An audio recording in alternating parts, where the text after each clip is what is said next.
கொங்கு நாட்டு ஸ்டைல் தக்காளி குழம்பு செஞ்சு இந்த மாதிரி ஒரு கல் தோசை கூட சாப்பிடும்போது டேஸ்ட்டு சூப்பராக இருக்கும்.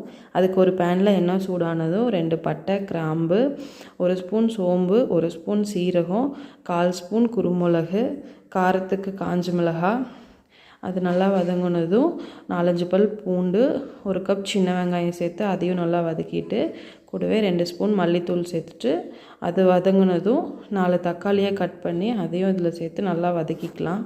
தக்காளி நல்லா வதங்கினதும் 1 கப் தேங்காய் துருவல் சேர்த்துட்டு எல்லாத்தையும் ஆற விட்டு அரைச்சி எடுத்துட்டு இப்போ வேற ஒரு பேனில் எண்ணெய் சூடானதும் கடுகு, கருவேப்பிலை போட்டு தாளித்து சின்ன வெங்காயம் தான் கண்டிப்பாக இதுக்கு போடணும்.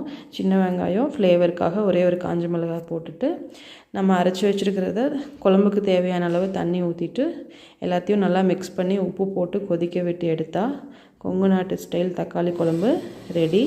ட்ரை பண்ணி பாருங்கள்.